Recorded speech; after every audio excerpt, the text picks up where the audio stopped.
Hello, how are we today? Alright, so we're looking at Module 2 with Introduction to Networks. So it's basic switch and end device configuration.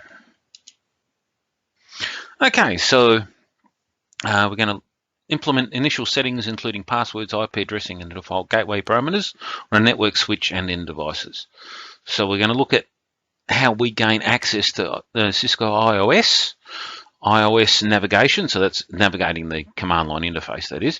The actual structure of commands, how you actually do basic device configuration in Cisco iOS.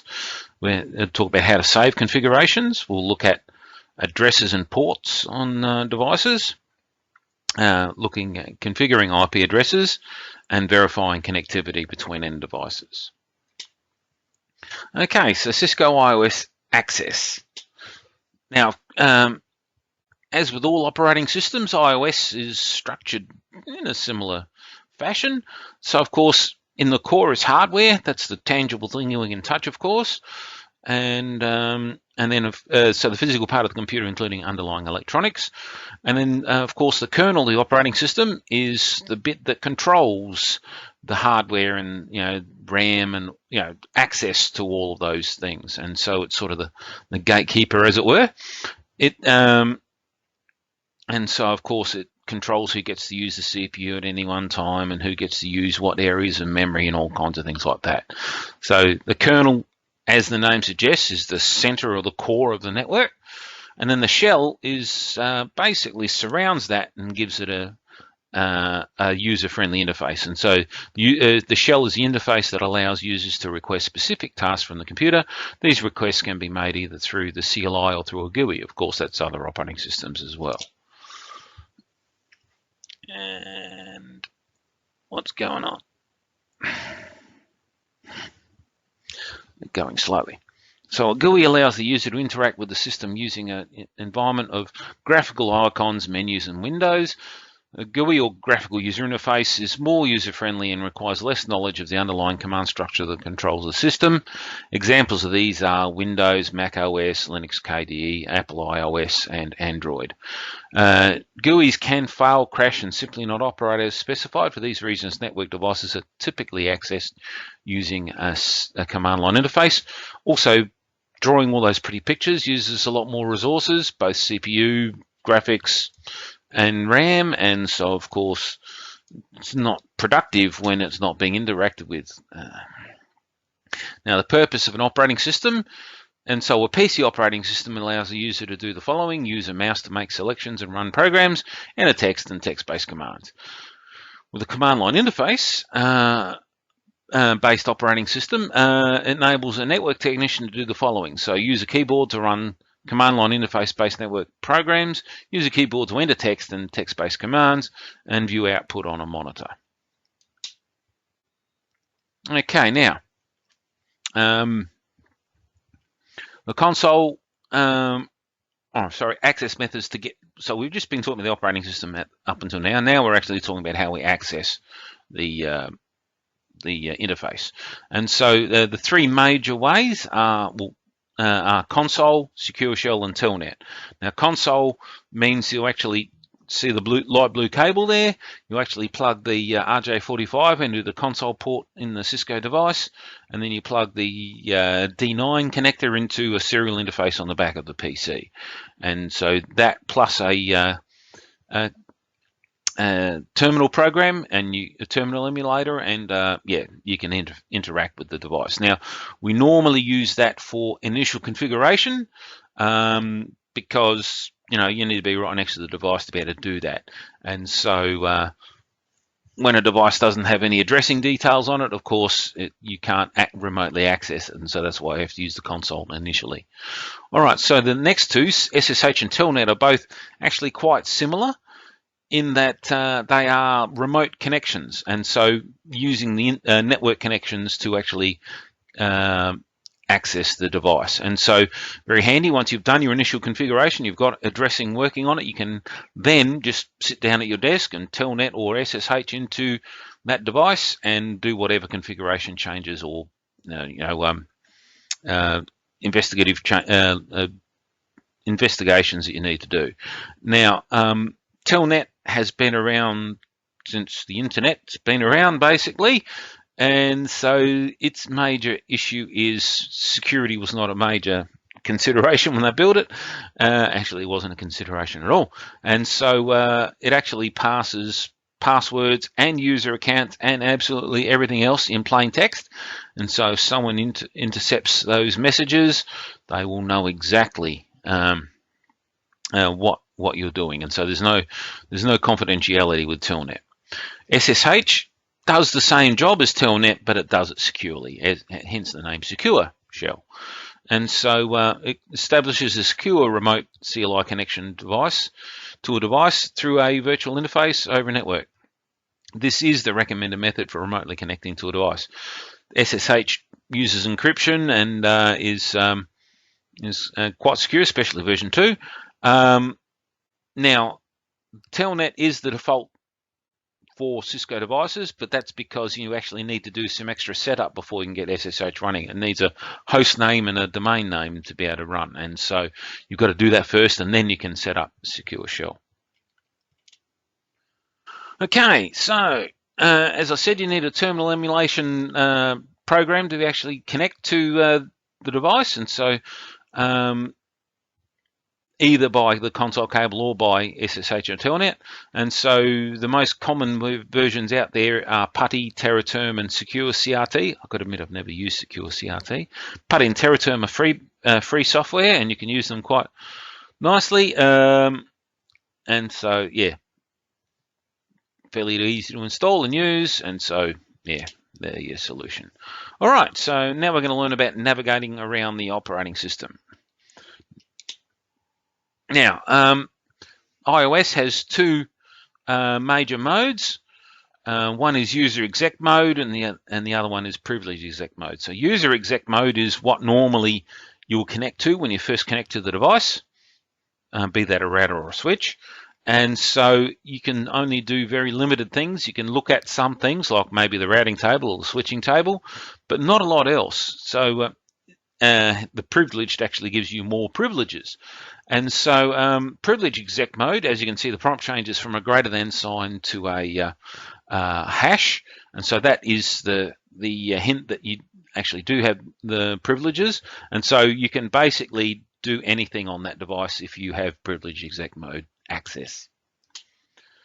So now one of the things you can do once you're in privilege exec mode is actually configure the device. And so basically you can go into what's called, this is global config mode, the top one here, and that will basically, when you make settings in that mode, it will affect the entire device, and also it gives you access to other sub interface modes. Now, the next example here is a line configuration mode, and so these are normally for either your console, VTY, or auxiliary ports. And so basically the VTYs are where you connect using SSH or Telnet.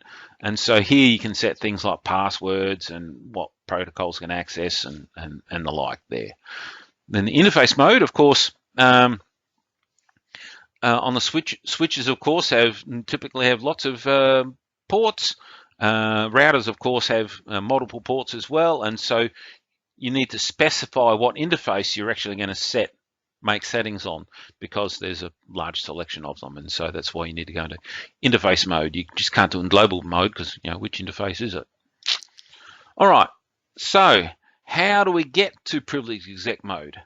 And so the command is called enable. And so if you've gotten a router or a switch straight out of the box, if you type enable, it will look exactly what's on the screen, and so it will go straight from user exec mode to privilege exec mode.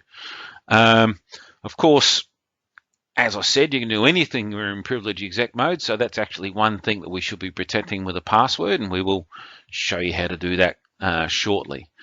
So global configuration mode is, of course, where you can start changing things, and so the command there is configure terminal, except I haven't shown it there. And as you can see, once you've typed in configure terminal, the prompt goes from just plain host name and hash. It's got config in brackets, which means you're in global config mode. And so to get out of that mode, you can just type in exit and it will actually drop you back to privilege exec mode. Now, line config mode is, of course, one of the other ones we looked at earlier. And so line console 0 is how you configure the console port. And so, and then you can see that the prompt actually changes saying that you're in line config mode. And so all the settings you type in now will just configure that one particular line. And so again, if you're in that mode and you type in exit, you will drop back one level to global config mode. And then of course you type exit again, it will drop back to privilege exec mode. You could actually just type in end here and it will jump you straight back into privilege exec mode. Depends on what your needs are, I suppose. Now, as we said, we have these sub configuration modes. And so we've already looked at line console 0. We haven't really looked at how to get into an interface, and so of course you can go interface fast Ethernet 0/1, and as long as there isn't a fast Ethernet interface that is number 0/1, it will actually change into interface config mode for that port. And so of course if the device actually has gigabit ports and you type fast Ethernet, it won't work, but so you can actually do a command like show interfaces or something to actually see what interfaces are on the device if you're not familiar with the device. Okay, so the command structure. So I'm assuming you will have seen some command line before. And so basically you start with a prompt. And so here we've got switch greater than, and so we're in user exec mode here. And then the next part, in color coded in purple, is the command. And so the top one is the command is show, this bottom one, the command is ping. And so, of course, with most, if not all, command line interfaces, you put a space between the command and any other parameters or arguments you may give that command. And so basically the space is the delimiting character which lets the command interpreter go, okay, that's the end of the command part. Now the rest are extra information that I'll need to run this program. And so if you just type in show to a Cisco router, we'll go, well, show me what? Well, what am I supposed to show you? And of course with ping, well, ping's no use unless you actually tell it what to ping. And so many programs need extra information. And so of course here we've got IP space protocols. And so basically show me what IP routing protocols, so that would be IP version 4, by the way, what show IP version 4 protocols are running on this switch. Probably not many, but anyway. And of course here we got ping space and then the IP address of the target we wish to ping. And so that's how you get extra information or arguments into the command. Now when it's showing you commands, when Cisco documentation is showing it to you, bold means that it's the actual command or keyword itself. Italics means that it's an argument which you must supply. In square brackets means these are optional arguments. In curly brackets it means they are required arguments, and then you can also choose, you can actually supply choices as well. Not that you'll do that all that often. Okay. So the command syntax provides the pattern or format that must be used when entering a command. The command is ping and the user-defined argument is the IP address. And so if you do ping ? This is the information it will give you. And so of course the italics is you got to fill the space with what's meaningful. And so you supply an IP address. Now trace route, which is sort of similar to ping but a little bit different if you haven't played with it before. And so again, it's a way that you can test your connectivity to a device. And so trace route, and again an argument of IP address. If the command is complex with multiple arguments, you may see it represented like this. And so basically switch port security aging. So this is actually something we'll do in the next subject. And then we've got static, time, type. And so these are all sort of options that you may choose. And so that was what they were talking about in that previous slide. Okay. Now, iOS has two forms of help available: content-sensitive help and command syntax checking. And so basically there's the question mark, as I alluded to earlier. So context-sensitive help helps enable you to quickly find answers to these questions: which commands are available in each command mode, which commands start with the specified characters or group of characters, which arguments and keywords are available to particular commands. And so it all depends on whether you use a space or not. And so if you did ping no space in a question mark, it would just tell you any commands that start with ping. Now, probably just going to be the one called ping, but that's basically how it comes out.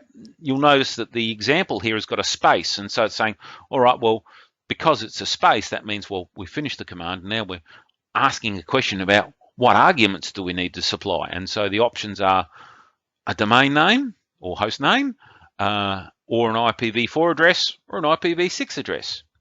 And so they're basically the arguments you can supply. And so the question mark is helping you with that. So that's certainly very nice. And so, yeah, with and without the space, it behaves differently. Now, if you do make a mistake, and as the example we looked at earlier, interface fast Ethernet 0/1, and it's saying, oh, we've got a problem here. Well, my interpretation of this error is that, yeah, this must be a switch that's only got gigabit Ethernet interfaces, and so it doesn't know what a fast Ethernet interface is. And so, as you can see, that's the command that was typed in, and then it puts a little up hat underneath the character where it thinks the error started. Okay, now there are some ways you can get help. And as I said, the question mark here is the way that you can get help. So iOS provides hotkeys and shortcuts to make configuring, monitoring, and troubleshooting easier. Commands and keywords can be shortened to the minimum of characters that are uniquely identify a command. For example, configure command can be shortened to conf, because configure is the only command that starts with conf. And so they're actually proving it here. So con question mark tells you what options there are of commands that start with con. There's configure and connect. So if you do conf, configure is the only command that takes that. And so now when you type in configure, it actually wants to know where you want to configure from. And so with configure, it's going to be network or memory or terminal, which of course is what we're using at the moment. And so configure terminal is actually how you go into global config mode. But because there's only one option with a T, you only have to supply the T. And of course, conf is enough to tell us that we're using the configure command. So conf T is actually all you need to do. And so I've got to admit, I rarely type in configure the whole word. Okay, so there are other hotkeys, and so you can use a tab. It will finish the command as long as it's unique. Backspace, of course, allows you to edit. You can use the left arrow and the right arrow as well to move the cursor around if you need to do some editing. And you can use the up arrow as well to actually use the history buffer to look at previous commands. Maybe you typed in a command and made a mistake. It's, we got an error here. Of course, it points out where it was. Oh, okay, up arrow. Then you can use your left arrow to then edit the command and fix whatever error you made. Okay. Now, when a command output produces more text than can be displayed in the terminal window, the iOS will display a more prompt. The table below describes the keystrokes that can be used when this prompt is displayed. And so with the enter key, it will just show you one more line. With the space key, it will display a full screen full. Any other key will actually just cancel the command. Now the right-hand table below lists commands that can be used to exit out of an operation. So Control C ends the configuration mode and returns back to exec mode. Control Z, when in any config mode, ends the configuration mode and returns back to exec mode. Not much different. And Control Shift 6 is an all-purpose break sequence used to abort DNS lookups, trace routes, and other such things. So if you've got a program that's going on that maybe you didn't really want to do, Control-Shift and 6 will actually cancel that. All right, so how do we do a basic configuration? So the first thing we normally do with a device is to give it a name, and so host name, of course. And so as you can see by the example here, we've got a prompt of switch, configure terminal, will get us into config mode. Then the command host name will actually set the host name, funnily enough, and we've done SW-floor1. So it's the switch for floor 1. And guess what? The prompt changes to its SW-floor-1. And so the prompt is actually the host name and then whatever mode it might be in. Now, for host names, there are some rules. And so they must start with a letter. You can't have spaces in them. They must end with a digit or a letter. Use only letters, digits, and dashes. And 64 characters is the maximum length.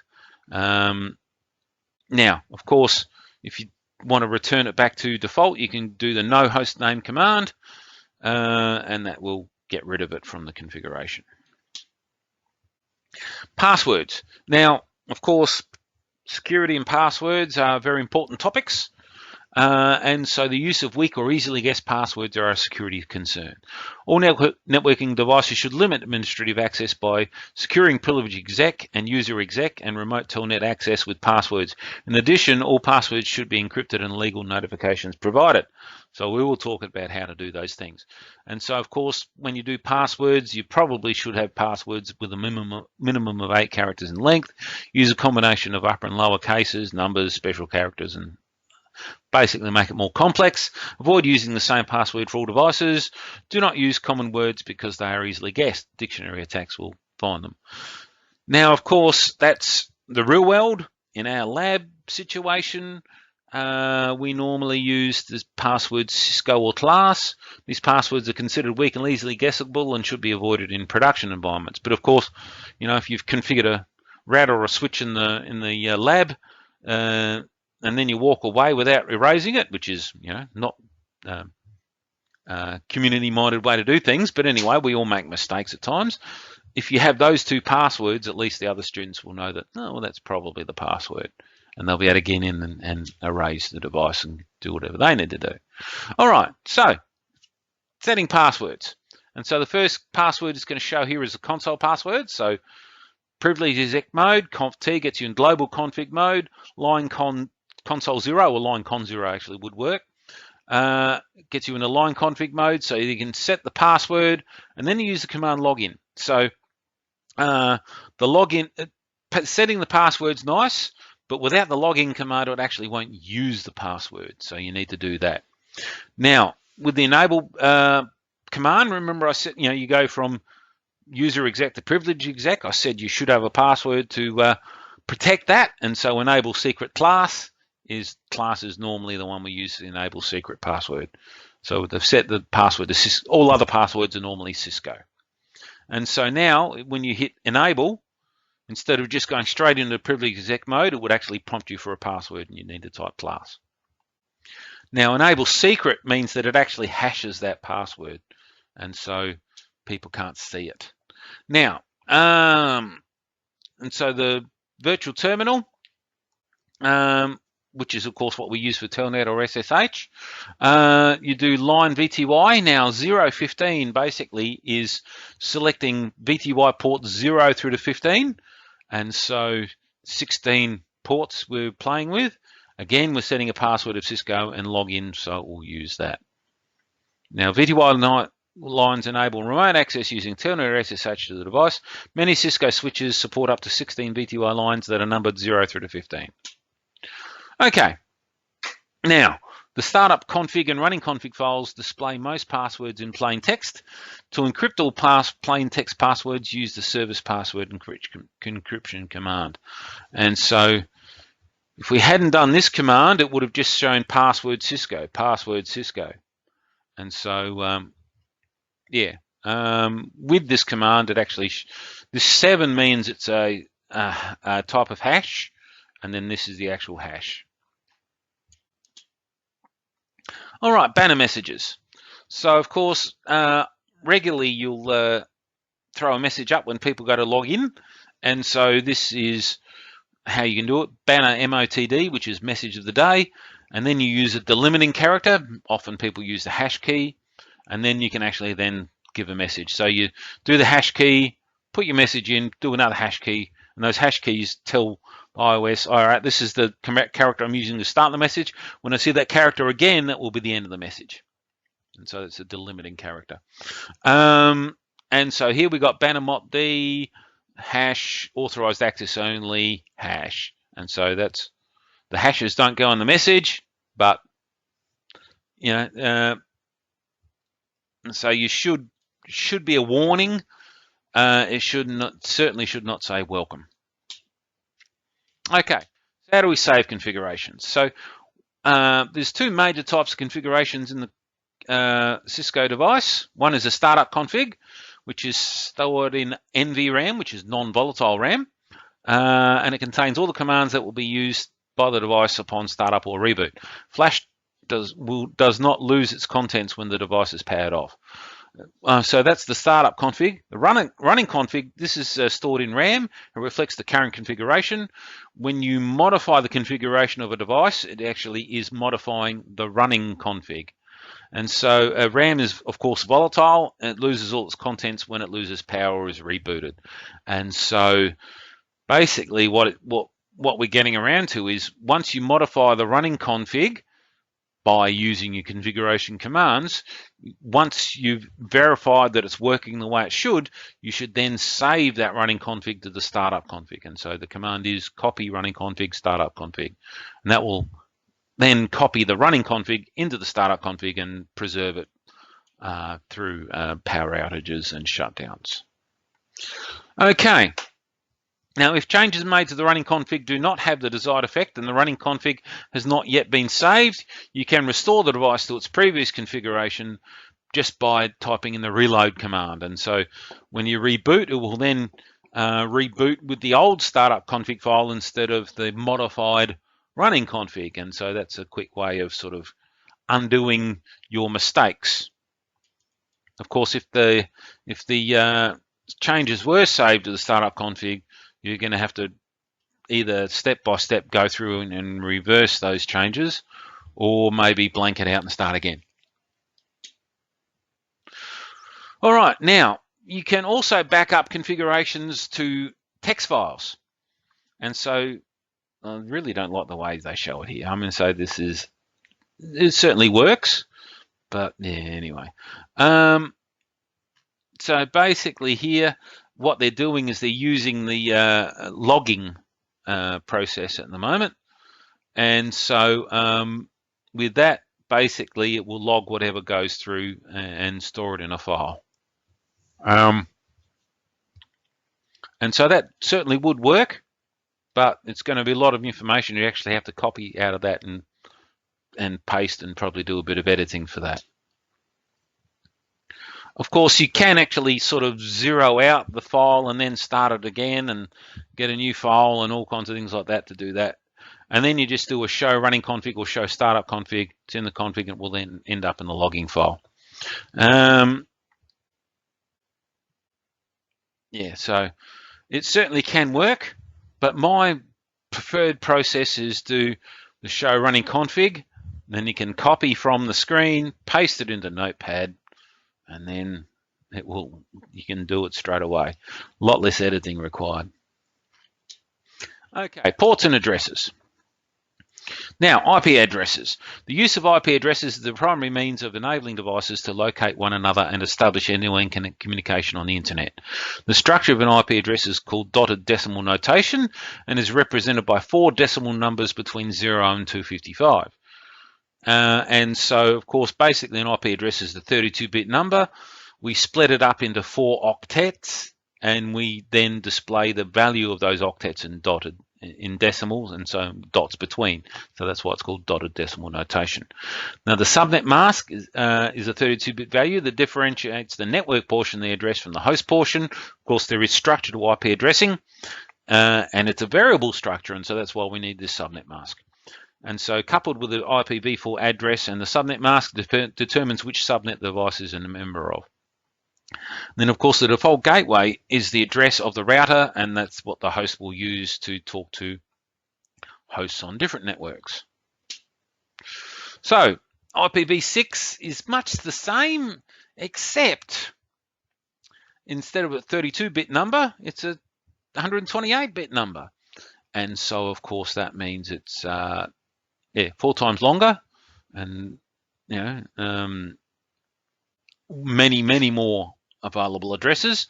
And so, we don't display it in dotted decimal notation. We actually show it in what they call hextets, which is 16 bits displayed in hexadecimal for each group of numbers.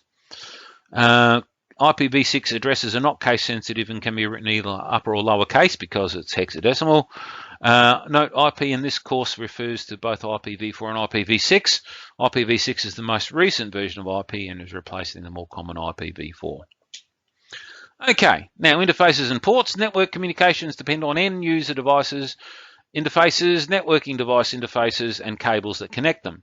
Types of network media include twisted pair, copper cables, fiber optic cables, coax cables, and wireless.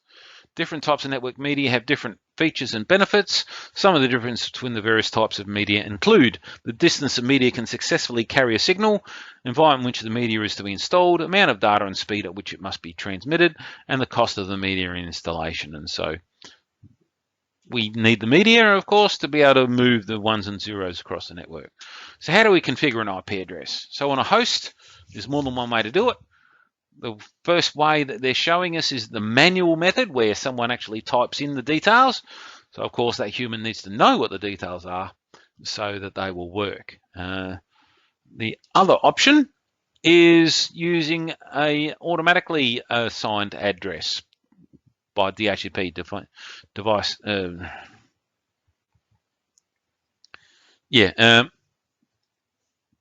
Dynamic host configuration protocol. I just had a mental blank there for a second.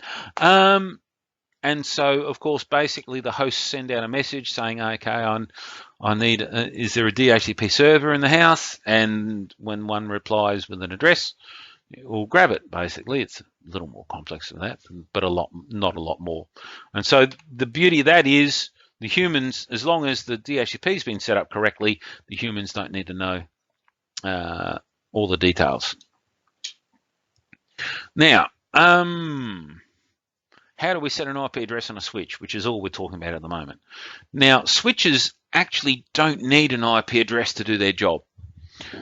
Switches actually use MAC or physical addresses, same thing, to forward frames towards their destination. But, of course, if you wish to do that remote administration we were talking about using Telnet or SSH, it needs an IP address for that, and so that's why we set an IP address on a switch typically. And now you don't do it on a per port basis on a switch, because they only use it for this remote administrative job. They only need one IP address, and of course switches normally have lots of ports, and so we actually put it on a virtual interface. And so you go into global config mode with configure terminal, and then interface VLAN 1, and so that is now putting us in interface mode. And then you do IP address, then whatever the address is, whatever its subnet mask is, and then you actually need to turn the interface on. Now, to turn the interface off, you type in the shutdown command. They could have done a startup command or something, I don't know, but they didn't. They just said, we'll just put a no in front, so no shutdown. So you can actually reverse many commands with the no, like it was no host name earlier in the show. Okay, so that's the end of the chapter. So let's have a quick rehash of what we looked at. So all end devices and network devices require an operating system. Cisco iOS software separates management access into the following two command modes: user exec or privilege exec modes. Global configuration mode is accessed before other specific configuration modes. For a global config mode, the user can enter different sub-configuration modes. Each iOS command has a specific format or syntax and can only be executed in the appropriate mode. Basic device configurations like hostname, password, and encrypted passwords and a banner. Then There are two system files to store device configuration, the startup config and the running config. Of course, the running one is the live one. IP addresses enable devices to locate one another and establish end-to-end communication on the internet. Each end device on a network must be configured with an IP address. There is the logo. So that's the end of the chapter. Okay, so that's chapter 2 done. I'll be back again soon with chapter 3. Have a nice day, and I'll see you later.